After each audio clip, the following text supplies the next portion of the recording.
Hello दोस्तों। तो आज हम फुल बायोलॉजी पढ़ने वाले हैं। ठीक है, फुल बायोलॉजी का तो तुम्हारा टेस्ट हुआ था 25 जैन और 26 जैन को हुआ था ये, है ना। तो यार मैं ये जो टेस्ट पेपर्स है ये क्यों डिस्कस कर रहा हूँ, क्योंकि जो टेस्ट पेपर्स है ना वो past year questions, MIQs, PYQs, ये सारे इंपॉर्टेंट क्वेश्चन या फिर जो भी चीज़ें आ रखी हैं, ठीक है, सब चीज़ों को मिलाकर बनाया जा रहा है और मेरे इनपुट वाले क्वेश्चंस, ठीक है। तो इसीलिए वो इंपॉर्टेंट क्वेश्चंस हैं। अगर तुम उनके थ्रू भी कॉन्सेप्ट समझोगे तो बहुत सारी चीज़ें क्या नाम है कवर हो जाएगी, ठीक है। तो जितने भी टेस्ट हैं उन सबको अगर कवर कर लोगे तो बहुत सारी चीज़ें इंप्रूव होने वाली हैं, ठीक है। तो इसीलिए वो ज़्यादा जरूरी है, ठीक। इसलिए मैं टेस्ट पेपर सारे डिस्कस कर रहा हूँ। तो हमने जो टेस्ट लिया था 25 और 26 जैन को, आज मैं वो डिस्कस कर रहा हूँ, फिर उसके आगे जाके देखेंगे, ठीक है। तो फुल बायोलॉजी वाला, ठीक है। क्वेश्चन पेपर तुम्हारा ये रहा, ठीक है। ये तुम्हारे पास है ही नहीं है तो यहाँ पे मिलेगा ही तुम्हें, ठीक है। या फिर इस वीडियो के डिस्क्रिप्शन में भी तुम्हें मिल जाएगा, ठीक। जो भी डाउट है साथ साथ डालते जाना, साथ साथ तुम्हें रिप्लाई आता रहेगा, ठीक है। जो भी डाउट आ रहा है साथ साथ में कमेंट बॉक्स में डालते रहना, वो अब भी साथ साथ में मिलता रहेगा या फिर बाद में मिलेगा। लेकिन डाउट का इस वाली वीडियो में जितने भी डाउट्स होंगे सारे मैं दूंगा, ठीक है, उसके सबके रिप्लाई। चलो शुरू करते हैं। तो सबसे पहले क्वेश्चन आता है, explain reflex action reflex arc bye diagram when a person touches a hot plate. NCERT diagram है फुल, ठीक। ये डायग्राम क्वेश्चन बहुत बार आ चुका है इसीलिए ये इंपॉर्टेंट है, ठीक है।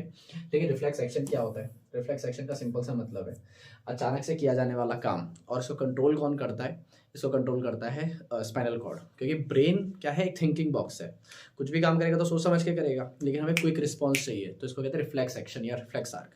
तो रिफ्लेक्स एक्शन का मतलब है किसी गर्म चीज पर तुम्हारा हाथ लगा, तुमने हाथ हटाया, दैट इज रिफ्लेक्स एक्शन। लेकिन रिफ्लेक्स आर्क का मतलब क्या होता है? हाथ हटाने के लिए जो आपकी बॉडी में प्रोसेस चला, ठीक है, जो यहाँ से इन्फॉर्मेशन गई, स्पाइनल कॉर्ड ने इन्फॉर्मेशन पकड़ी, फिर वापस लेकर आया, वो सारा जो इन्फॉर्मेशन प्रोसेसिंग है वो सारा आता है रिफ्लेक्स आर्क के अंदर, ठीक है। तो इसको कहते हैं reflex action reflex arc. Diagram NCERT में साफ साफ देखा वो तुम्हें वहाँ से बनाना है, ठीक है। बेसिक डायग्राम समझना है, ऐसा नहीं कि तुम्हें बिल्कुल ही एकदम एकदम वो पिकासो की तरह ड्राइंग बनानी है, ऐसा कुछ नहीं करना है, नॉर्मल ड्राइंग बनानी है, ठीक है। आगे, name the hormones release by gonads. देखो यार सबसे ज्यादा वर्ड जो है कंफ्यूजिंग था गोनेट्स। गोनेट्स का मतलब क्या होता है? सिंपल सा मतलब, देखो हम वर्ड यूज कर रहे हैं male and female reproductive system, humans के लिए यूज किया जाता है ज्यादातर ये, ठीक है। तो male and female reproductive system थोड़ा बड़ा वर्ड हो गया, तो उसके लिए एक सिंपल सा वर्ड है गोनेट्स, ठीक है। तो यहाँ से वर्ड था, ये मैंने क्लास में बताया हुआ है, तो काफी सारे बच्चे छोड़ कर आए थे या फिर पूछ रहे थे। तो हॉर्मोन्स बताने हैं, तो मेल रिप्रोडक्टिव से रिलीज होने वाले हार्मोन का नाम बताते हैं टेस्टोस्टेरोन। वो करता है क्या है, मेल के अंदर मेल कैरेक्टरिस्टिक लेकर आता है, मेल के अंदर मेल कैरेक्टरिस्टिक डेवलप कराता है, ठीक है। प्यूबर्टी के कुछ कुछ कैरेक्टरिस्टिक लिख दो कि बियर्ड आने में मदद करता है, पीनस एनलार्जमेंट में मदद करता है, वगैरह वगैरह। फीमेल के लिए वही क्या हो जाएगा, एस्ट्रोजन। और फीमेल में एस्ट्रोजन क्या करता है, वो फीमेल प्यूबर्टी के कैरेक्टर्स ले आओ, ठीक है। तो हार्मोन क्या हो गया, टेस्टोस्टेरोन और एस्ट्रोजन, और उनके क्या फंक्शन है, वो प्यूबर्टी वाले फंक्शन लाता है, ठीक है। या फिर ये लिख दो कि मेल के अंदर मेल कैरेक्टरिस्टिक लाता है, फीमेल के अंदर फीमेल कैरेक्टरिस्टिक लेकर आता है, ठीक है। 2 नंबर का था, इतना कुछ डिटेल में लिखना भी नहीं है। Compare and contrast nervous system with hormonal mechanism. देखो नर्वस सिस्टम क्या होता है, नर्वस सिस्टम और हार्मोनल सिस्टम को कंपेयर करना है बेसिकली। तो नर्वस सिस्टम पूरी तरह से कंट्रोल होता है न्यूरॉन्स की मदद से हार्मोनल सिस्टम कंट्रोल होता है हार्मोन्स की मदद से। नर्वस सिस्टम को कंट्रोल करने जो न्यूरॉन है वो इलेक्ट्रिकल सिग्नल्स यूज करते हैं, हार्मोन्स केमिकल सिग्नल यूज करते हैं। न्यूरल सिस्टम जो होता है वो फास्ट होता है, थोड़ा रैपिड होता है as compared to hormonal system, थोड़ा सा स्लो होता है। लेकिन हार्मोनल सिस्टम जहाँ तक पहुँच सकता है, ठीक है, वहाँ पे न्यूरॉन सिस्टम नहीं पहुँच सकता। या फिर न्यूरॉन सिस्टम की कब फिर दिक्कत ये है या फिर उसकी लिमिटेशन ये है कि अगर एक्साइट होने का जब नॉर्मल पे आता है तो उसको टाइम लगता है, लेकिन केमिकल सिग्नल लगातार इन्फॉर्मेशन भेज सकता है और हर कहीं पे जा सकता है, ठीक है। तो दोनों के अपने अपने फायदे अपने अपने नुकसान है। ये तो मैं कंट्रोल एंड कोऑर्डिनेशन की रिस्पेक्ट में बताना था, एनिमल्स मतलब ह्यूमंस, ठीक। Right, different ways of contraception. पहला क्वेश्चन तो ये है कि व्हाट इज कॉन्ट्रासेप्शन। कॉन्ट्रासेप्शन का मतलब होता है टू ब्रेक या फिर to stop unwanted pregnancy. Unwanted pregnancy को रोकने के तरीके को क्या कहते हैं, कॉन्ट्रासेप्शन कहते हैं, ठीक है। कौन कौन से तरीके हैं बचाने के, ठीक है। तो नेचुरल मेथड है, यूज ऑफ कॉन्डम हो गया, बैरियर मेथड है, IUDs हो गया, ठीक है। तो इंट्रा यूटेराइन डिवाइस, ठीक है, जिसके अंदर सबसे फेमस कॉपर टी हो गया, सर्जिकल मेथड हो गए, ठीक है। या फिर हार्मोनल बैलेंस हो गया, हार्मोनल बैलेंस मतलब दवाई वगैरह मेडिसिन वगैरह जो दी जाती है। और सर्जिकल के अंदर आ गया ट्यूबेक्टोमी और वैसेक्टोमी, ठीक है। कोई से भी 3 बताने थे, अच्छा तुम जितने मर्जी बता सकते हो, ठीक है। और एक नेचुरल तरीका भी बताया था मैंने तुम्हें, ठीक है, कि सेफ पीरियड को हटाकर, सेफ पीरियड का मतलब जो मेंस्ट्रुअल साइकिल होती है उसके बीच का एक पीरियड है जब फर्टिलाइजेशन के चांसेस सबसे ज़्यादा है, उससे पहले और उसके बाद कोई फर्टिलाइजेशन नहीं हो सकती। या फिर एक बार एक्सेल अगर फर्टिलाइज हो गया तो 9 मंथ्स के बाद, एक तो 9 मंथ्स हो गए और अगला 3 से 4 मंथ जब मदर रिकवर कर रही होती है या फिर मिल्क सीक्रेट कर रही होती है बेबी के लिए, तो वो एक पीरियड जब फर्टिलाइजेशन होगी भी, वो पहले तो एक्सेल ही रिलीज नहीं होगा तो फर्टिलाइजेशन होगी नहीं, तो वो भी एक कॉन्ट्रासेप्शन मेथड में आता है, लेकिन वो नेचुरल मेथड है। जितना ज़्यादा नेचुरल होगा उतना ज़्यादा सेफ होगा, लेकिन उसके सक्सेस के चांसेस उतने ज़्यादा लो होंगे, ये भी बताया था, है ना। जैसे फॉर एग्जांपल नेचुरल मेथड के अंदर कोई भी केमिकल यूज़ नहीं कर रहे हो आप, लेकिन उसके सक्सेस के चांसेस इसीलिए दिक्कत करेंगे क्योंकि कोई ट्रैक नहीं कर सकता। जैसे मान लो फीमेल की मेंस्ट्रुअल साइकिल आगे पीछे होगी तो ट्रैक करने में दिक्कत होगी, या फिर हमने बोल दिया कि 4 मंथ्स बेबी की बर्थ के बाद 4 मंथ्स तक मदर एक्सेल रिलीज नहीं करती, लेकिन कर दिए तो वो सेफ है। लेकिन दूसरी तरफ हार्मोनल डिसबैलेंस की वजह से क्या हो सकता है, वो ज़्यादा सेफ है, ठीक है, उसकी वजह से कॉन्ट्रासेप्शन के चांसेस ज़्यादा है। लेकिन हार्मोनल डिसबैलेंस हो रहा है, वो एक दिक्कत है। तो किसी में कुछ फायदे, किसी में कुछ नुकसान है, ठीक। तो इसके नहीं होता है। एसटीडी मतलब सेक्सुअली ट्रांसमिटेड डिजीज, ठीक। Represent sequence diagrammatically all 4 stages of the binary fission. Binary fission के सारे स्टेप्स तुम्हें बताने हैं। तो बाइनरी फिजन पहले होता है किसमें होता है, अमीबा में होता है, ठीक है। उसके 4 फीचर बताने हैं। तो सबसे पहले एक्सेल बनाओ, ठीक, ओ सॉरी सेल बनाओ, ये हो गया उसका न्यूक्लियस। अगली स्टेज के अंदर क्या आएगा, इसका न्यूक्लियस डिवाइड होगा, ठीक है। न्यूक्लियस 2 में डिवाइड करके दिखा दो, ये हो गया न्यूक्लियस डिवीजन। इस स्टेज को कहते हैं, अगर तुम्हें याद रहे तो, कैरियोकाइनेसिस, ठीक है, क्योंकि इसके अंदर न्यूक्लियस डिवाइड हो रहा है, तो इसलिए इसको क्या कहते हैं, कैरियोकाइनेसिस, ठीक है। कैरियन मतलब न्यूक्लियस, काइनेसिस मतलब ब्रेकेज। और इस स्टेज को कहते हैं डाई कैरियन, क्योंकि 2 न्यूक्लियस हैं, कैरियन मतलब न्यूक्लियस, ठीक है। और उसके बाद अपना अपना साइटोप्लाज्म लेके ये अलग हो जाते हैं, ठीक है। ये हो गया साइटोकाइनेसिस, क्योंकि साइटोप्लाज्म डिवाइड हो रहा है। और फाइनली जो स्टेज आती है, 2 सेल बनकर तैयार, अपना अपना सेल अपना अपना न्यूक्लियस लेके तैयार, 1 से 2 बनकर तैयार हो गए, that is binary fission. Clear है बात, ठीक है। हाँ, तुमने बता दिया, ठीक है। Name and define and with example any 4 types of asexual reproduction. कोई से भी 4 तरीके के असेक्सुअल रिप्रोडक्शन तुम्हें बताने हैं, ठीक है। तो कोई से भी 4 तरीके के असेक्सुअल रिप्रोडक्शन कौन कौन से। सबसे पहले शुरू करते हैं, पहला तो बाइनरी फिजन ही हो गया, ठीक है। तो बाइनरी फिजन एक्सप्लेन कर दोगे, the formation of 2 daughter cells from a single parent cell is known as binary fission. या फिर तुम्हें मल्टीपल फिजन समझाना है तो वो भी समझा सकते हो, formation of many daughter cells from a single parent, ठीक। एग्जाम्पल क्या हो गया, बाइनरी फिजन का एग्जाम्पल हो गया अमीबा, और मल्टीपल फिजन का एग्जाम्पल हो गया प्लाज्मोडियम। फिर fragmentation, formation of many daughter cells from a multi cellular parent, तो उसका एग्जांपल हो गया spirogyra. Regeneration, formation of a new क्या नाम है, formation of a new zygote after the cutting, या फिर क्या नाम है, अचानक से डिवीजन भी हो सकता है, अचानक से भी कट सकता है, ठीक है। और दूसरा इसका एग्जांपल हो गया प्लानेरिया। या फिर बडिंग डाल दो, formation of a new bird from the parent and it grows into a new individual, तो जाइगोट ही अपने आप एक इंडिविजुअल बन जाता है, फिर वो ग्रो कराता है, एग्जाम्पल बडिंग। या फिर स्पोर फॉर्मेशन डाल दो, या फिर जो भी तुम्हें याद है, ठीक है। स्पोर फॉर्मेशन का एग्जाम्पल हो जाएगा ब्रेड मोल्ड, ठीक। कोई सा भी एग्जाम्पल डालो, वो तुम्हारे ऊपर है, ठीक है। आगे सुनो, trace the steps involved in English बोलते समय पता नहीं क्या confusion, trace the steps involved in filtration in blood and urine formation, ठीक है। तुम्हें बताना है कि यूरिन फॉर्मेशन, ब्लड और यूरिन फॉर्मेशन के बीच में जो स्टेप्स होते हैं, मतलब ब्लड फिल्ट्रेशन के लिए जाता है और यूरिन फॉर्मेशन होता है, पूरा स्टेप तुम्हें समझाना है। तो बेसिकली नेफ्रॉन कैसे काम करता है तो तुम्हें समझाना है, समझा देंगे, उसमें क्या है। तो सुनो, सबसे पहले क्या होता है, नेफ्रॉन फिल्ट्रेशन लेकर आता है, ठीक है। नेफ्रॉन में फिल्ट्रेशन होते हैं, सबसे पहले तुम ये बताओगे, ठीक। तो सबसे इंपॉर्टेंट बात, सबसे पहले ब्लड जो होता है वो एंटर करता है किडनी के अंदर। मैं सिर्फ रेड एरो के थ्रू समझा रहा हूँ, तुम इसको एक्सप्लेन करोगे, मैं बोल रहा हूँ, ठीक है। ब्लड एंटर करता है किसके थ्रू, ब्लड एंटर करता है किडनी के अंदर, ठीक है। किडनी के अंदर परफेक्ट डिविजन है, ठीक है। और उसमें सबसे पहले पहुंचा दिया जाता है नेफ्रॉन के अंदर। हर किडनी के पास मिलियंस ऑफ नेफ्रॉन है, ठीक है, मतलब 1 मिलियन के करीब है, 1 मिलियन मतलब 10 लाख नेफ्रॉन है। हर नेफ्रॉन को थोड़ा थोड़ा ब्लड दे दिया जाता है फिल्टर करने के लिए, ठीक है। नेफ्रॉन के में सबसे पहले जाता है ब्लड ग्लोमेरुलस हेड के पास, ग्लोमेरुलस हेड या फिर बोमेंस कैप्सूल, कुछ भी बोलो, ठीक है। दोनों अलग चीज़ है, लेकिन 10th क्लास में सेम ही चीज़ बता रखी है, ठीक। इसके अंदर क्या होता है, ब्लड फिल्ट्रेशन होता है, ठीक है। ब्लड फिल्टर होने के बाद यहाँ से ब्लड ट्रांसफर कर दिया जाता है वापस बॉडी के पास। लेकिन जो गंदगी है, अभी वो यूरिन नहीं है, वो गंदगी है, उस वेस्ट को, that is called nitrogenous waste, उस वेस्ट को, तो ब्लड चला गया बॉडी के पास, ठीक है, फिल्टर होकर ब्लड बॉडी के पास चला गया, बचा वेस्ट, नाइट्रोजनस वेस्ट है ये, ठीक है। इसको पहुंचा दिया जाता है हेनलेस लूप में, ठीक। हेनलेस लूप में अब काम की जो चीजें हैं वो एब्जॉर्ब की जाती है पीसीटी और डीसीटी की मदद से, ठीक। तुम्हें स्ट्रक्चर याद होना चाहिए, ठीक है, ताकि तुम्हें समझ में आने लगे। तो पीसीटी और DCT, that is Henle's loop में जो काम की जो गंदगी जा रही है उसमें अगर कोई काम की जरूरत तो रीअब्जॉर्ब कर ली जाती है, ठीक। बाकी बची गंदगी वो एंड में जाके किस में डाल दी जाती है, कलेक्टिंग ट्यूब में डाल दी जाती है, ठीक। कलेक्टिंग ट्यूब आगे जाके मर्ज हो जाता है यूरेथ्रा से, ठीक है, यूरिनरी ब्लैडर से, ठीक है। आगे जाके सारा का सारा किसमें गिर जाता है, यूरिनरी ब्लैडर में, ठीक। यूरिनरी ब्लैडर के बाद यूरेथ्रा के थ्रू एक्सक्रीट आउट हो जाता है, ठीक है, यूरेथ्रा के थ्रू एक्सक्रीट आउट हो जाता है।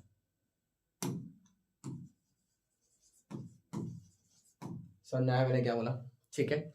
ये तरीका है ये तुम्हारा प्रोसेस था या फिर ये ट्रेस करना था हमें बात, वो मैंने कर दी, ठीक है।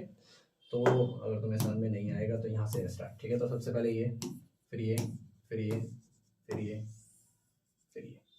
समझ में आ गया मैंने क्या बोला? ये प्रोसेस है, इस तरीके से फिल्ट्रेशन होती है। ऑब्वियसली बात मैं थोड़ा जल्दी बता रहा हूँ, ठीक है। मैं सिर्फ इसके अंदर हिंट दे सकता हूँ तुम्हें यार, ठीक है। बाकी तुम्हें आंसर फ्रेमिंग चाहिए तो सब कुछ है मेरी बुक के अंदर। बैक टू बेसिक्स बुक मेरी जो बुक है उसमें सारी डिटेल देखिए, उसमें एरो के थ्रू भी समझा रखा है, पैराग्राफ के फॉर्म में भी समझा रखा है। तुम्हें जैसे याद करना है वैसे याद करो। अगर तुम्हारी इंग्लिश अच्छी है तो एरो के थ्रू याद करो, अपने आप फ्रेम कर लेना। तुम्हारी इंग्लिश में थोड़ी सी दिक्कत है तो पूरा फ्रेम वाला आंसर समझ के जाओ। समझ में आ गया, ठीक है। आगे देखो, उसका आता है what would be the consequence of a deficiency of haemoglobin our body. यार अगर बॉडी के अंदर हीमोग्लोबिन की कमी हो जाएगी तो क्या होगा? यार देखो, हीमोग्लोबिन क्या करता है, एक तरीके से ऑक्सीजन पकड़ता है ना। तो ऑक्सीजन ही नहीं पकड़ पाएगा तो ब्लड फिल्ट्रेशन कैसे होगी? तो अगर बॉडी के अंदर हीमोग्लोबिन नहीं होगा तो ब्लड ट्रांसपोर्टेशन रुक जाएगा। ब्लड ट्रांसपोर्टेशन रुक जाएगा तो बॉडी के अंदर क्या होना, ब्लड ट्रांसपोर्टेशन क्या, ऑक्सीजन ट्रांसपोर्टेशन रुक जाएगा। ऑक्सीजन ही ट्रांसपोर्ट नहीं होगा तो एरोबिक रेस्पिरेशन नहीं हो पाएगा, और किसी भी सेल को एनर्जी, तो आपने खाना तो दे दिया लेकिन वो एनर्जी ही नहीं बना पाएगा, तो सारा प्रोसेस रेस्पिरेशन का रुक जाएगा। तो बेसिकली हीमोग्लोबिन की कमी की वजह से क्या नाम है, ट्रांसपोर्टेशन ऑफ ऑक्सीजन रुक जाएगा, और उसकी वजह से एरोबिक रेस्पिरेशन रुक जाएगा, जिसकी वजह से एनर्जी बनना बंद हो जाएगी और अल्टीमेटली डेथ। कोई काम ही नहीं कर पाओगे। समझ में आया? दूसरा, डिफाइन डबल सर्कुलेशन। जब ब्लड एक ही साइकिल में 2 बार हार्ट के पास जाए तो उसको कहते हैं double circulation. When blood transfers to, या फिर क्या नाम है, blood transported through the heart in a single cycle, 2 times in a single cycle, then it is known as double circulation, ठीक। ह्यूमन में ये जरूरी क्यों है? जरूरी इसलिए था कि परफेक्ट डिवीजन रहे और परफेक्ट फिल्ट्रेशन अलग अलग रहे। फॉर एग्जाम्पल, मतलब कहने का ये है कि एक बार जब ब्लड जा रहा है बॉडी के पास और एक बार जब बॉडी से आ रहा है, तो एक बार साफ ब्लड एक बार गंदा ब्लड है और दोनों मिक्स हो गए तो बहुत ज़्यादा दिक्कत है। डबल सर्कुलेशन इसी को दूर रखता है कि जो साफ ब्लड और गंदा ब्लड उनको मिक्स नहीं होने देता। इसका ये फायदा है, ठीक। इसीलिए ये नेसेसरी है, ठीक है। आगे सुनो, इंग्लिश फ्रेम करते समय तो मैं भी अटक रहा हूँ, ठीक है, लिखते समय नहीं अटकता मैं, ये बात याद रखना भाई। चलो, रीजन बताना है। Scrotum remains outside the body of the human mails. क्योंकि स्क्रोटम बॉडी के आउटसाइड क्यों होते हैं? क्योंकि स्क्रोटम के अंदर होते हैं टेस्टिस, वो बनाते हैं स्पर्म्स, और स्पर्म्स को बॉडी से 2 से 3 डिग्री सेल्सियस टेम्परेचर कम चाहिए होता है परफेक्ट क्वालिटी ऑफ स्पर्म्स बनाने के लिए। परफेक्ट क्वालिटी की नहीं होगी तो फर्टिलाइजेशन नहीं होगी, ठीक है। इसीलिए वो बॉडी के आउटसाइड लोकेटेड होता है। तो बॉडी का टेम्परेचर लगभग 36-37 डिग्री सेल्सियस, लेकिन उनको 2 से 3 डिग्री सेल्सियस टेम्परेचर कम चाहिए परफेक्ट क्वालिटी ऑफ स्पर्म्स बनाने के लिए, इसलिए वो बॉडी के बाहर रहते हैं। दूसरा, petals of the flower are brightly coloured to attract pollinators. Flies वगैरह या फिर हम भी एक तरह से पॉलिनेटिंग एजेंट की तरह काम करते हैं, तो हमें अट्रैक्ट करने के लिए ये क्या होता है, ब्राइटली कलर्ड होते हैं, ताकि हम उनसे अट्रैक्ट हो, हाथ वाथ मारे या फिर फ्लाइज वगैरह उसके पास आए, जिसकी वजह से उसका पॉलिनेशन हो पाए, पॉलन ट्रांसफर हो पाए, ठीक। Some plants are propagated by vegetative methods only, ठीक है। कुछ प्लांट्स ऐसे जो सिर्फ वेजिटेटिव प्रोपागेशन मेथड यूज करते हैं। क्यों? क्योंकि उनके पास सीड ही नहीं है या फिर ग्रो करने का कोई और तरीका नहीं है, तो इसलिए वो वेजिटेटिव प्रोपागेशन में पूरी तरह से डिपेंड करते हैं। समझ में आ रहा है? अगर कोई दूसरा तरीका होता तो वो जैसे सीड फॉर्मेशन, तो सीड के थ्रू डेवलप करते, लेकिन किसी का सीड ही नहीं है, या फिर वो सीड ग्रो नहीं कर सकता, या फिर उसकी ब्रांचेस इतनी तरीके से काम करती है, ठीक है। तो इसीलिए वो वेजिटेटिव तरीका यूज करते हैं, या फिर वो थोड़े से इमेच्योर प्लांट है, अभी अर्ली स्टेजेस के प्लांट है, ठीक। Chromosome number remain same over the generation by the process named as meiosis. Meiosis क्या करता है? नंबर ऑफ क्रोमोसोम सेम रखता है, क्योंकि हर जनरेशन में जैसे सेक्स सेल बनने वाले होते हैं तो क्रोमोसोम नंबर हाफ कर देता है, क्योंकि उसको पता है आगे जाके फादर और मदर से जब क्रोमोसोम नंबर मिलेगा, जाइगोट बनेगा, तो डबल होना ही है। तो मियोसिस की मदद से पहले से क्रोमोसोम नंबर हाफ जाते हैं, जिसकी वजह से नंबर हमेशा कांस्टेंट रहता है। आंसर, ठीक। Rhizopus have thick wall around the spores, ठीक है। राइजोपर्स के पास थिक वॉल होती है स्पोर्स के अराउंड, क्योंकि अगर ऐसा नहीं होगा तो पहले ही बस्ट हो जाएगा। अंदर स्पोर्स सही से डेवलप भी नहीं हुए, सही से मैच्योर भी नहीं हुए, और पहले ही बस्ट हो गया, और बस्ट हो गया सब कुछ फैल गया। समझ में आया?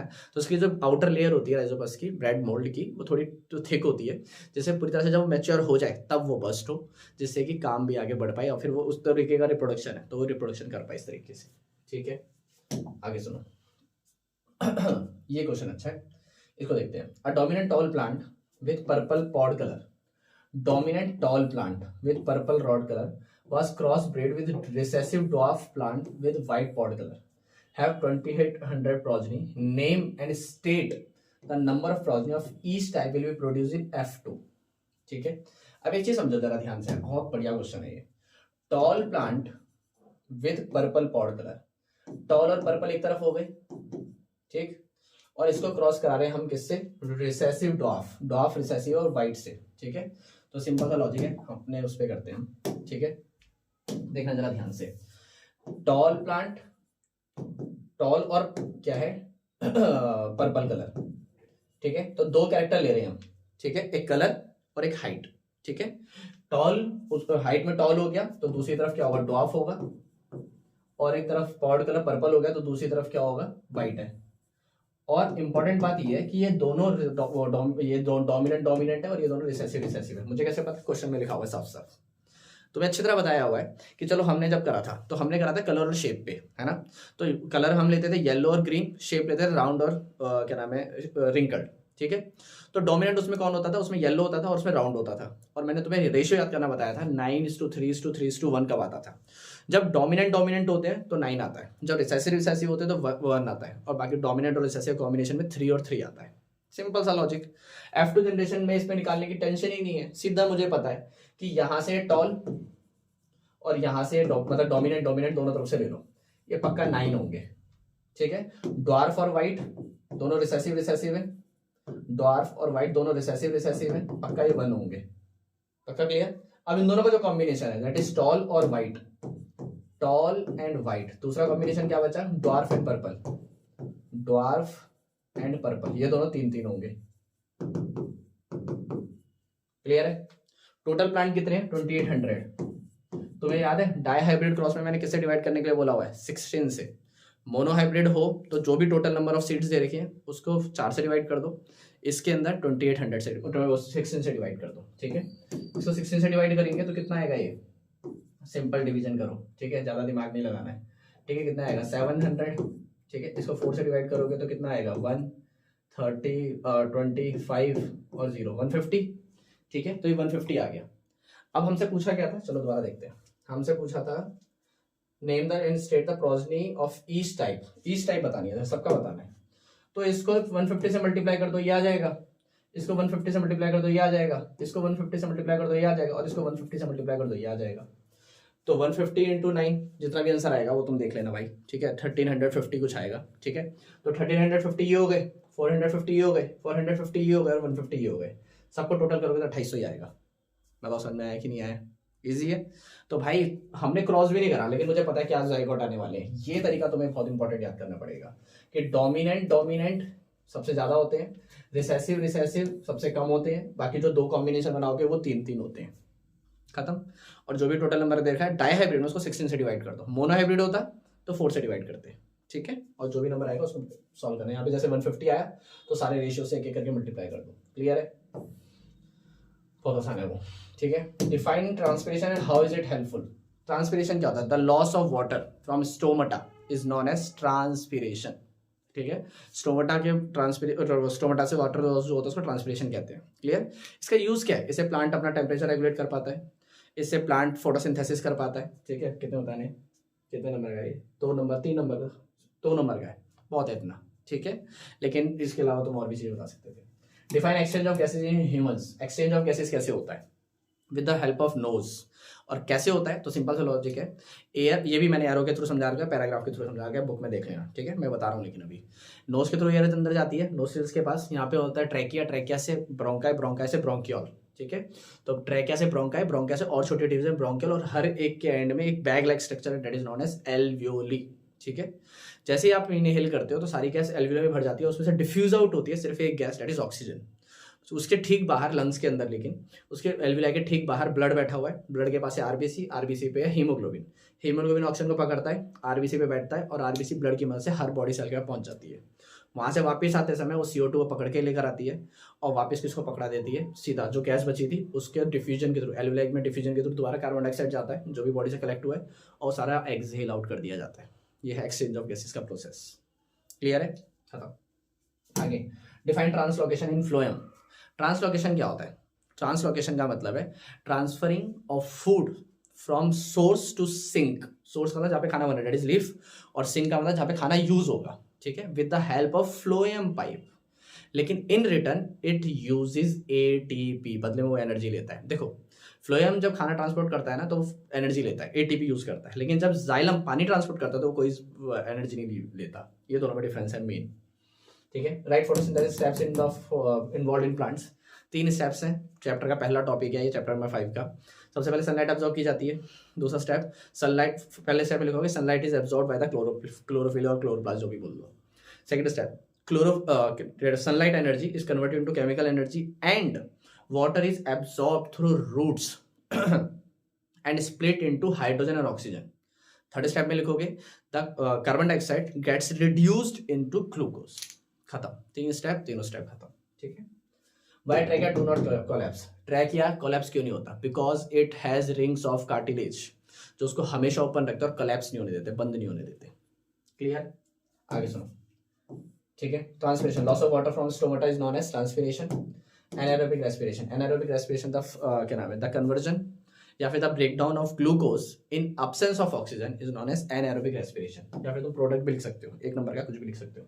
Double circulation, when blood transfers या फिर transports 2 times in a single cycle through heart, that is known as double circulation. अब हो गई इंग्लिश फ्रेम, पहले नहीं हो रही थी। Neuromuscular junction, neuromuscular junction is या फिर the point of meeting, the meeting point of muscles and neurons, dendrite is known as neuromuscular junction. एक ऐसी जगह जहाँ पे न्यूरॉन्स या फिर न्यूरॉन्स के डेंड्राइट और मसल्स मिलते हैं, उसको कहते हैं न्यूरोमस्कुलर जंक्शन। ट्रॉपिक मूवमेंट, ऐसी मूवमेंट जो डिपेंड करती है प्लांट की ग्रोथ पर, जो प्लांट की ग्रोथ पर डिपेंड नहीं करती, वो तरह की मूवमेंट को क्या कहते हैं? Tropic movement. मतलब जिससे प्लांट का कुछ फर्क नहीं पड़ने वाला, लेकिन प्लांट को चीजें मिल जाएगी, ठीक है। प्लांट की ग्रोथ पे कोई फर्क नहीं पड़ेगा, that is called tropic movement, याद रखना इसको।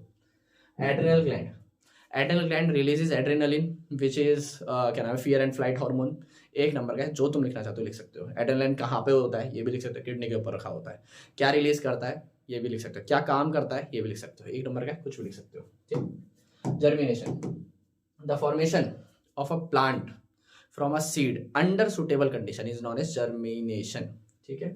Puberty, puberty is the reproductive age of a human, ठीक है। और इसमें एज नंबर भी लिख सकते हो, ह्यूमन मेल के लिए 10 से 12 साल, फीमेल के लिए 8 से 10 साल, यही नंबर याद रखना, ठीक। Pollination, the transferring of pollen grain from anther to stigma is known as pollination. Traits, the characters which are specific to a organism is known as trait. एक ऑर्गेनिज्म के गुण जो उसके लिए स्पेसिफिक है is known as trait. It is of 2 types, acquired and inherited, ठीक। Biomagnification, the increase in toxicity at each trophic level is known as biomagnification.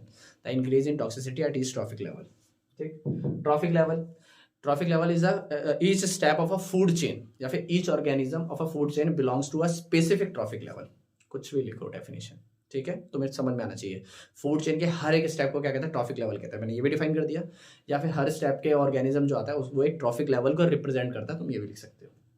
सारी बातें समझ में आनी चाहिए, नहीं समझ में आएगी तो डाल देना कमेंट में। What are the plants, video को पॉज करना तभी डाल देना।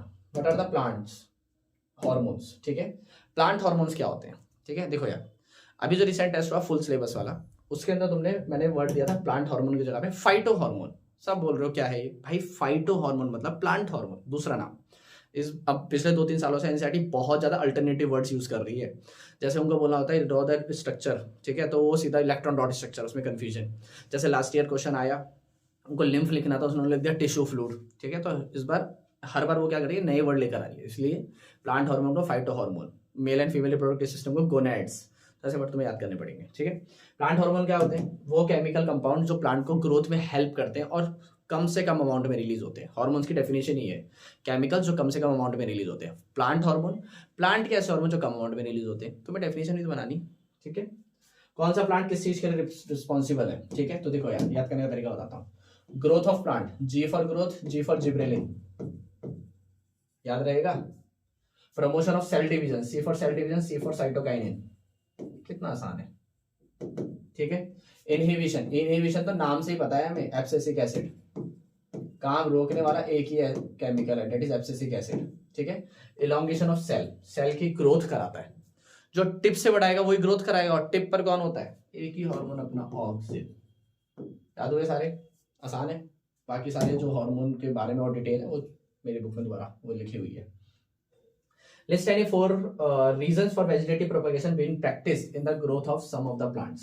कुछ प्लांट्स के लिए ग्रोथ के लिए हमेशा क्या नाम है, प्लांट्स की ग्रोथ के लिए हमेशा क्या वो वेजिटेटिव प्रोपगेशन यूज किया जाता है। वेजिटेटिव प्रोपगेशन के क्या फायदे हैं? यार पहला फायदा तो है कि बहुत क्विक प्रोसेस है, ये बहुत जल्दी और रैपिडली ग्रो कर जाता है प्लांट, ठीक है। दूसरा, किसी प्लांट के पास सीड नहीं है तो ये उस प्लांट में भी हेल्प कर सकता है कि नहीं। जैसे हमने वेजिटेटिव प्रोपगेशन में पढ़ा हुआ है ना, कटिंग, लेयरिंग, ठीक है, उसमें सीड नहीं होते तो ग्रो कर जाता है। कटिंग, उसके अंदर कट करके वो जो पीस को ग्रो करा रहे हैं, वो भी एक तरीके का ग्रोथ ही है। तीसरा, कम एरिया में ग्रो करा सकते हो, इस प्रोसेस को आप कम एरिया में लगा सकते हो, ठीक है। चौथा, एक साथ बहुत सारे प्लांट्स ग्रो करा सकते हो। वेजिटेटिव प्रोपगेशन का फायदा यही है कि आप एक साथ, जैसे सीड की लिमिटेशन होती है कि इतने सीड है तो इतने तरीके से ग्रो करें, या फिर आधे सीड खराब हो जाएंगे, इसके तो कोई लिमिटेशन नहीं है। पांचवा, और भी बता रहा हूँ मैं, ठीक है। पांचवा, किसी प्लांट की हेल्थ सही नहीं है या फिर प्लांट के अंदर कोई दिक्कत है तो आप ग्राफ्टिंग प्रोसेस लगा सकते हो, उस प्लांट की हेल्थ को सही कर सकते हो। बिल्कुल ही प्लांट चेंज कर दिया, जो अच्छा पार्ट था उसका वहाँ पे लगा दिया, जो बेकार पार्ट था हटा दिया। बहुत सारे और फायदे हैं, ठीक है।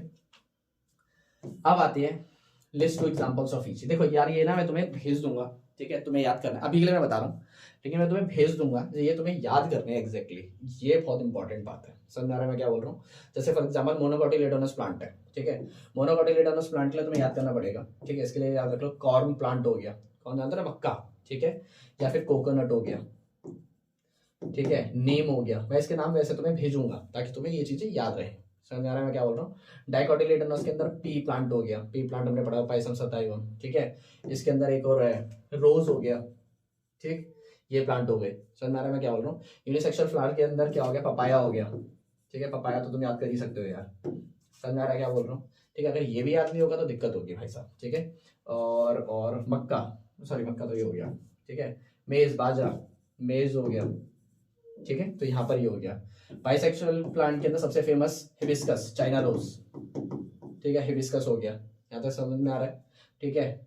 सरसों, मस्टर्ड हो गया, ठीक है, हिंदी में याद रखना थोड़ा आसान होता है इसलिए वो याद है। रीजनरेशन में तो बच्चा बच्चा बता देगा यार, ठीक है। हाइड्रा, प्लानेरिया, पॉलिनेटिंग एजेंट्स के अंदर हो गया कोई सा भी एजेंट बता दो, ठीक है, एयर बता दो, वाटर बता दो, बर्ड बता दो, फ्लाई बता दो, खुद ह्यूमन पॉलिनेटिंग एजेंट्स है, जो बताना है वो बताओ, ठीक है, यहाँ तक याद रहेगा ये, ठीक है। चाहे तुम स्क्रीनशॉट लेने का कुछ करना है वो करना, तुम्हारे ऊपर है वो, ठीक। आगे सुनो, ठीक है। उसके बाद distinguish between gamete and zygote, यार कितना आसान है ये तो, ठीक है। सुनो, गैमेट और जाइगोट के बीच में अगर डिफरेंशिएट करना है तो भाई साहब, जो गैमेट्स क्या होते हैं, दिमाग लगाना, गैमेट्स और जाइगोट, ठीक है। Gametes are sex cells, clear, और ये क्या होते हैं, फ्यूजन ऑफ सेक्स सेल्स से बनने वाली चीज, फ्यूजन ऑफ सेक्स सेल्स, कितना आसान है। गैमेट्स की प्लॉइडी n, जाइगोट की प्लॉइडी हमेशा 2n, क्लियर। गैमेट्स जो होते हैं मियोसिस प्रोसेस से डेवलप होते हैं, ये फर्टिलाइजेशन से डेवलप होते हैं, जो मैं बोल रहा हूँ वो सुनते हुए जाओ, ठीक है, ये फर्टिलाइजेशन से डेवलप होते हैं। समझ आ रहा है मैं क्या बोल रहा हूँ? और क्या बता सकते हो तुम? गैमेट दो तरीके के होते हैं, मेल एंड फीमेल। जाइगोट सीधा सीधा आगे जाके एम्ब्रायो डेवलपमेंट दिखाता है, ठीक है, तुम ये भी एम्ब्रायो डेवलपमेंट, ठीक है, तुम ये एक और चीज लिख सकते हो, पता है क्या? गैमेट जो होता है वो बनता मियोसिस प्रोसेस से है, लेकिन जाइगोट जो होता है वो आगे जाके माइटोसिस प्रोसेस से बहुत बड़ा बन जाता है। समझ आ रहा है मैं क्या बोल, कुछ भी बता सकते हो, ठीक है, ये याद रहेगा ना, देख लो आराम से, ठीक है। आगे सुनो, उसके बाद explain their role in brief in sexual fertilization, sexual fertilization के अंदर का रोल बताना। तो गैमेट सेक्सुअल फर्टिलाइजेशन में फर्टिलाइजेशन स्टार्ट कराते हैं, वो नहीं होंगे तो फर्टिलाइजेशन ही नहीं होगी और बेबी डेवलपमेंट नहीं होगा। और जाइगोट पहला सेल चीज है जो जाइगोट गैमेट फॉर्मेशन से बनती है सेक्सुअल फर्टिलाइजेशन के अंदर। इजी, समझ आया? चलो आगे देखो। वाइज डीएनए, इसके और पार्ट में wise DNA कॉपिंग an essential part of the process of reproduction. DNA कॉपिंग important part क्यों है? डीएनए कॉपिंग इसलिए इंपॉर्टेंट पार्ट है क्योंकि अगर डीएनए कॉपी नहीं होगा भाई तो अगली जनरेशन में क्या होगा, अगली जनरेशन में डीएनए ही नहीं आएगा, और डीएनए कॉपी नहीं होगा तो हाफ ऑफ बढ़ जाएगा। आप खुद सोचो, मान लो फॉर एग्जांपल मेरे पास 1 किलो सेब है, आधी किलो बांट दिया, 250 ग्राम बांट दिया, ऐसे करते करते एक टाइम आएगा जब खत्म ही हो जाएगा। ऐसे डीएनए, इसलिए डीएनए हर अगली जनरेशन में जाने से पहले डबल हो जाता है। डबल से फायदा क्या होगा, नंबर बढ़ जाएगा। समझ में आ गया? इसलिए इंपॉर्टेंट है डीएनए कॉपिंग। डीएनए कॉपिंग से कहता है नंबर कांस्टेंट रहता है, और दूसरी सबसे इंपॉर्टेंट बात है जेनेटिक इन्फॉर्मेशन ट्रांसफर हो पाती है। फादर के पास जो इन्फॉर्मेशन है वो अगली जनरेशन में जानी चाहिए, कैसे जाएगी? जब डीएनए कॉपी होगा। डीएनए कॉपी ही नहीं होगा तो इन्फॉर्मेशन किससे जाएगी? तो 2 रीजन के से DNA copying is essential for reproduction, ठीक। What will happen if the egg cell is not fertilized? मेसोसाइकिल, है कि नहीं? एक्सेल फर्टिलाइज नहीं होगा तो क्या होगा, मेसोसाइकिल स्टार्ट हो जाएगी। तो अगर एक्सेल फर्टिलाइज नहीं होता, ठीक है, कितने नंबर का है ये? 2 नंबर का है, छोटा सा ही बताना है, ठीक है। अगर एक्सेल फर्टिलाइज नहीं होता तो यूटेराइन वॉल ब्रेक हो जाएगी। तो पहली बात तो एक्सेल फर्टिलाइज नहीं होता तो वो रीजनरेट करने लग जाएगा, और यूटेराइन वॉल ने जो न्यूट्रिशन इकट्ठा करा था उसकी कोई जरूरत नहीं है। यूटेराइन वॉल ब्रेक डाउन होने लग जाएगी तो उसमें से ब्लड और म्यूकस अनफर्टिलाइज एक्सेल को लेकर मेंस्ट्रुअल फ्लो के थ्रू बाहर हो जाएगा, और ये चलता है मेंस्ट्रुअल फ्लो लास्ट के 2 से 3 दिन। जो बोल रहा हूँ उतना ही लिखो, ठीक। या फिर तुम अपनी इनपुट डाल सकते हो, तो मेरी चीज़ें डिलीट कर देना, अपनी चीज़ें इनपुट डाल देना। तो तुम्हें बेसिकली मेंस्ट्रुअल साइकिल को एक्सप्लेन करना है, ठीक है। क्वेश्चन समझ रहे हो ध्यान से, उतना ही आंसर लिखना जब तक मार्क्स पूछा गया है, ठीक है। Why trophic level is always in upright position. Trophic level हमेशा अपराइट पोजीशन में क्यों होता है? क्योंकि सिंपल सा लॉजिक है भाई, हमारे सिलेबस में एनर्जी के बेसिस पर है, ठीक है। ये भी क्वेश्चन में थोड़ी सी एडिट हो सकता है, वो ये कि why trophic level based on energy is always in upright position. जो एनर्जी लेवल वाला ट्रॉफिक लेवल होता है हमेशा अपराइट पोजीशन में क्यों होता है? क्योंकि सबसे नीचे आते हैं क्या नाम है, प्रोड्यूसर्स है प्लांट। उनको कोई खाएगा तो उसको 10% एनर्जी मिलेगी, तो एनर्जी कम हो गई। उसको कोई खाएगा तो और 10% ऐसे करते हुए अपराइट पोजीशन में बनेगा ना वो हमेशा। तो प्रोड्यूसर हमेशा नीचे आते हैं, इसलिए सबसे ज़्यादा एनर्जी होती है। उनको जो खाता है उसके पास 10% ही मिलेगी, 90% कम हो गई, 90% और कम, 90% और कम, तो हमेशा अपराइट पोजीशन, ठीक है। Microorganisms are often refer to as scavengers of the environment. Explain. Microorganisms scavengers कहलाए जाते हैं। स्कैवेंजर्स मतलब जो एकदम मरी हुई चीज़ को खा जाते हैं, ठीक है। तो माइक्रो ऑर्गेनिज्म तो है ही ऐसे। अगर माइक्रो ऑर्गेनिजम्स नहीं होंगे तो डेड बॉडी जो पड़ गिर मर गए हैं, जो और एनिमल या फिर प्लांट्स या फिर कई सारे ह्यूमंस भी हम क्या करते हैं, दफनाते हैं, तो उसमें माइक्रो ऑर्गेनिज्म अटैक करते हैं और वो मिट्टी में मिला देते हैं न्यूट्रिएंट को, वापस प्लांट उसको एब्जॉर्ब करते हैं, दोबारा ग्रो कर जाता है ना। तो इसीलिए माइक्रो ऑर्गेनिजम्स क्या है, स्कैवेंजर्स हैं, क्योंकि वो डेड बॉडीज पर फीड करते हैं। क्लियर? चाहे वो प्लांट की हो चाहे किसी एनिमल की हो। क्लियर? आगे सुनो। Explain some harmful effects of agriculture practices on environment. ठीक है, एग्रीकल्चर की कुछ हार्मफुल प्रैक्टिसेस बताएं। देखो एग्रीकल्चर हमारे लिए बहुत इंपॉर्टेंट है ना। अच्छा, ये क्वेश्चन तुम ये भी बोल सकते हो कि और इन्वायरमेंट से थोड़ा सा हटकर है, तो तुम एसएसटी का लॉजिक लगा सकते हो इसके अंदर, ठीक है। तुम्हें और ज़्यादा फ्रीडम मिल गई, अब तुम और ज़्यादा आंसर फ्रेम कर सकते हो, ठीक है। लेकिन एग्रीकल्चर के नेगेटिव इफेक्ट्स बताने हैं हमें। तो बेसिकली यार एग्रीकल्चर की वजह से हम क्या करते हैं, बहुत सारे पेस्टिसाइड यूज़ करते हैं जो वाटर पॉल्यूशन करता है और ऊपर पहले सॉइल पॉल्यूशन करता है। हम बहुत सारे तरीके के केमिकल हो गए ये तो पेस्टिसाइड्स वगैरह। दूसरा, हम बहुत सारे तरीके से वाटर एक्सेस अमाउंट में यूज़ करते हैं, ठीक है, जो वाटर इंटेंसिव क्रॉप्स होती है, तो वाटर पॉल्यूशन, वाटर वेस्ट हो रहा है। बेसिकली वेस्ट का मतलब फ़ायदा ही हो रहा है, लेकिन लंबे समय के लिए अगर देखा जाए तो वेस्ट हो रहा है, ठीक है। तीसरा है कि हम बहुत सारे तरीके एनिमल क्रुएल्टी बोल सकते हो तुम, ठीक है, या फिर हम बहुत सारे तरीके के क्या है अपना में नॉइस पॉल्यूशन वाली चीज़ें या फिर ऐसे एनिमल्स को यूज़ कर रहे हैं, तो वो सब कुछ भी सकते हो, ठीक है। वैसे बेसिकली ये क्वेश्चन है एसएसटी से रिलेटेड है, ठीक है, इसलिए एसएसटी के थ्रू फ्रेम करना है तुम्हें। In which of the following food chain only 2 joule of energy was available in the peacock, how much energy would be present in the grass. अगर इसको सिर्फ 2 जूल एनर्जी मिली है तो ग्रास के पास कितनी एनर्जी रही होगी? सिंपल सा लॉजिक है भाई, इसकी 10% एनर्जी मिलती है तो 2 जूल किसका 10% होता है? कितने का होगा? 20 जूल का, ठीक है। 20 जूल का 2% कितना होगा? 2 जूल होगा। समझ में आ गया मैंने क्या बोला? ठीक है, आगे सुनो। 10% तो ये होगा 200 होगा मेरे हिसाब से, ठीक है, 20 ही होगा, ठीक है, ये 200 हो गया, ठीक है। 10% ये हो गया 2000 और ये हो गया 20,000 जूल। अगर इसमें सन दे देता तो उसका 1% मिलता है, ये तुम्हें पता चाहिए। हर जगह 10% ट्रांसफर होता है, यहाँ पे 1% होता है, तो इसका 1% करना पड़ता, तो ये 20 लाख के अराउंड हो जाता, 2 लाख के अराउंड, सॉरी। सन में आ गया, अभी 20,000 हो गया ना, 2 लाख 20 लाख के अराउंड आ जाता। सन में आ गया, क्योंकि सन से 1% एनर्जी मिलती है, बाकी जगह 10%, लेकिन 1%, ठीक है। तो उल्टा चलना है तुम्हें इस क्वेश्चन के अंदर कि भाई यहाँ पर 2 जूल है तो इसके पास कितनी रही होगी, उल्टा चलो, 10% मतलब 90% बांटते जाओ। क्लियर है? आगे सुनो। फीमेल रिप्रोडक्टिव सिस्टम का डायग्राम बनाना है यार। लेवल वेयर टू द फॉलोइंग चीजें रखता है। पहला नाम बता देता हूँ मैं तुम्हें। Production of egg, ovary, ovary में होता है ये। फर्टिलाइजेशन, फैलोपियन ट्यूब या फिर ओविडक्ट। इम्प्लांटेशन मतलब जाइगोट फर्टिलाइज जब हो गया तो जाइगोट बन गया, वो कहाँ पे जाके इम्प्लांट होता है? सिंपल सा आंसर, यूटेराइन वॉल या फिर यूट्रस। बेबी मैच्योरेशन, यूट्रस, ठीक है। अच्छा देखो, इसका आंसर अगर यूट्रस है तो इसका नाम तुम्हें यूटेराइन वॉल रखना पड़ेगा, यूट्रस की दीवार। क्लियर? फीमेल रिप्रोडक्टिव सिस्टम बनाना है, ठीक है, तो फीमेल रिप्रोडक्टिव सिस्टम भी बना देते हैं। देखो ये रहा, ठीक, सिंपल है फीमेल रिप्रोडक्टिव सिस्टम तो यार, ठीक है। ये रहा फीमेल, थोड़ा अच्छा बना लेना, ठीक है। ये रहा ओवेरी, ठीक है, ये रहा ओवेरी, और यहाँ से फैलोपियन ट्यूब, फिम्ब्री, ये रही फैलोपियन ट्यूब, ठीक। एक्सल रिलीज कहाँ से होता है? ओवरी से, ये रहा ओवरी। फर्टिलाइज कहाँ होता है? इस वाले एरिया में बताना प्लीज, ठीक है, फैलोपियन ट्यूब। इम्प्लांट कहाँ होता है? यूटेराइन वॉल, ठीक है। और बेबी कंसीव कहाँ होता है, अगले 9 मंथ से कहाँ पे डेवलप होगा, डेट इज यूट्रस। तीनों आंसर में, चारों आंसर मिल गए। आगे देखो, draw longitudinal section of a flower and label the following. तुम्हें लॉन्गिट्यूडनल सेक्शन ऑफ फ्लावर बनाना है। फ्लावर का स्ट्रक्चर बना दोगे। फ्लावर के स्ट्रक्चर तुम्हें बताना है, पॉलन ग्रेन कहाँ प्रोड्यूस होते हैं, एंथर, सिर्फ anther. Part that transfer male gamete to the female gamete for fertilization.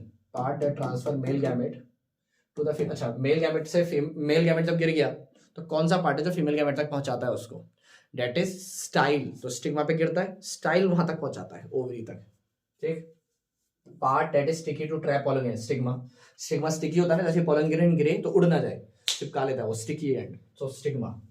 Part that develops into a fruit, ovary. Ovary fruit में कन्वर्ट होता है, सबको पता है। आगे सुनो, पार्ट दैट सपोर्ट्स रिसेप्टेकल, तो जो पूरे फ्लावर को जो सपोर्ट करता है वो रिसेप्टेकल होता है नीचे, या फिर रिसेप्टेकल या फिर थैलेमस बोल लो।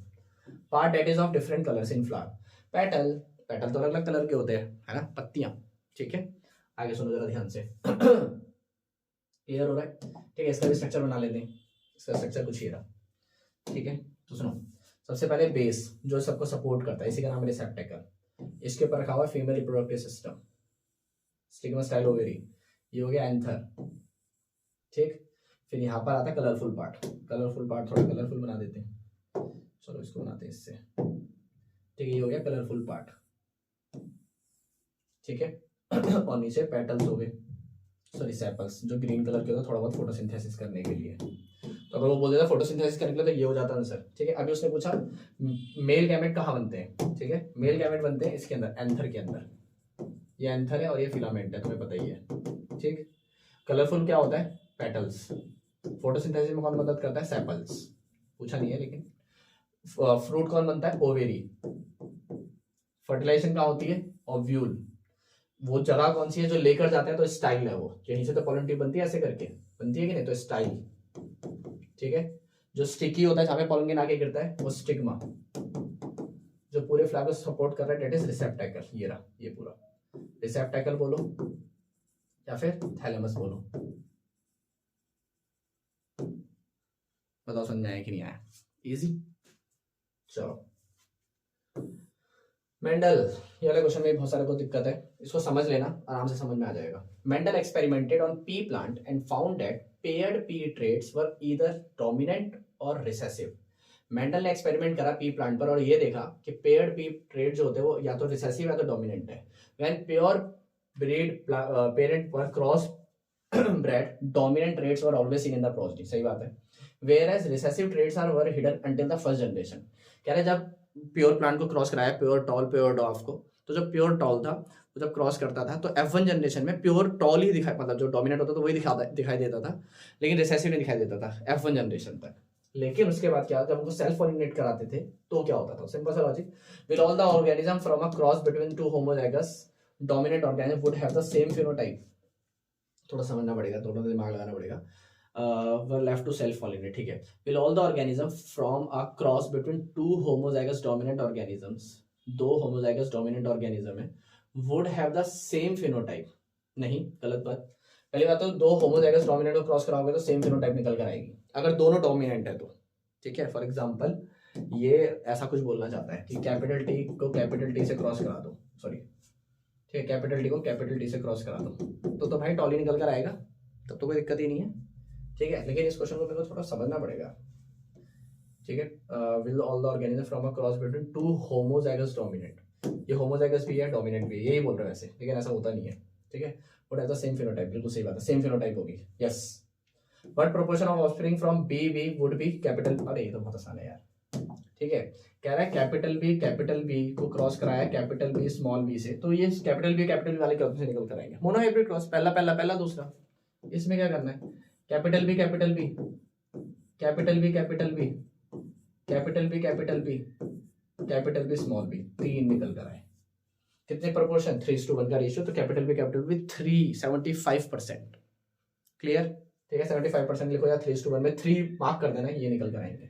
What is the proportion of capital C small C in would be small C small C. कह रहा है कैपिटल सी स्मॉल सी को क्रॉस करा दिया जाए तो स्मॉल सी कितने निकल कर आएंगे, कैपिटल सी स्मॉल सी कैपिटल सी स्मॉल सी तो स्मॉल सी 1 निकल कर आएगा, 25%। क्लियर है? What proportion of offspring will be small T capital T small T will be small T. अगर मैं क्रॉस करा दूं इन दोनों को तो स्मॉल टी कितने निकल कर आएंगे, तो कैपिटल टी स्मॉल टी को क्रॉस करा रहे हैं स्मॉल टी से, पहले भी लिख सकते थे कोई दिक्कत नहीं है। Capital T small T capital T small T small T small T small T small T, दो निकल कर आएंगे, मतलब 50% ऐसे निकल कर आएंगे। ठीक है, तो ऐसे कितने निकल कर आएंगे 50%। What proportion of offspring from two homozygous recessive organism would be homozygous recessive. अगर दो होमोजाइगस रिसेसिव को क्रॉस करा दिया जाए तो होमोजाइगस रिसेसिव कितने निकल, दो होमोजाइगस रिसेसिव, सारे होमोजाइगस रिसेसिव निकल कर आएंगे तब तो, जब सारे स्मॉल टी को क्रॉस करा रहे स्मॉल टी से तो सारे स्मॉल टी निकल कर आएंगे ना। तो इसका आंसर बिल्कुल इस वाले की तरह हो गया। इस वाले के अंदर बस कर रहा था कैपिटल टी को कैपिटल टी से, इस वाले में स्मॉल टी तो इसमें सारे ही टॉल, इसमें सारे ही डॉफ, क्योंकि इसमें कोई एक्सेप्शन है ही नहीं। खत्म। बताओ समझ में आया कि नहीं आया, पक्का क्लियर है। तो यहाँ तक हमने कर लिया भाई, ठीक, फुल बायोलॉजी का कर लिया। ठीक है, ये तो बाकी तुम्हारी लिए इन्फॉर्मेशन है। ठीक है, ये डिस्कस हो गया यार। अब सुनो ठीक, फुल बायोलॉजी डिस्कस, कोई भी दिक्कत है तो बता देना मेरे को। ठीक है, चाहे व्हाट्सएप पे पूछो, ग्रुप में पूछो, पर्सनल पूछो, यहाँ पे नीचे डाल दो, मैं आंसर दे दूंगा इस वीडियो के। ठीक है, तो सबसे इंपॉर्टेंट बात, मेरा फुल सेशन है ठीक है, वो मैं तुम्हें टाइमिंग्स मैसेज कर दूंगा। ठीक है, यहाँ पे इसके नीचे अपडेट कर दूंगा या फिर, ठीक है, लेकिन जो फुल सेशन है वो है 17 को, सैटरडे को, टाइमिंग्स मैं बता दूंगा। ठीक, उसके बाद हम किसके बारे में बात करने वाले हैं। देखो, तुम्हें कोई भी डाउट है ना कि तुम्हें क्या स्ट्रीम लेनी चाहिए, तो मैं शायद क्लियर कर पाऊँ कि तुम्हें क्या स्ट्रीम के लिए जाना चाहिए। ठीक है, या फिर मैं तुम्हें ट्रिक्स बता दूंगा कि भाई क्या स्ट्रीम तुम ले सकते हो। और उससे भी मेन इंपॉर्टेंट बात है कि तुम्हारे बोर्ड्स के लिए तुम्हें क्या क्या प्रिपेयर करना है, बोर्ड्स में तुम्हें क्या क्या तैयारी करके जानी है, क्या क्या करना है, पेपर में क्या करना है, पेपर में क्या नहीं करना है, ये भी बहुत इंपॉर्टेंट है।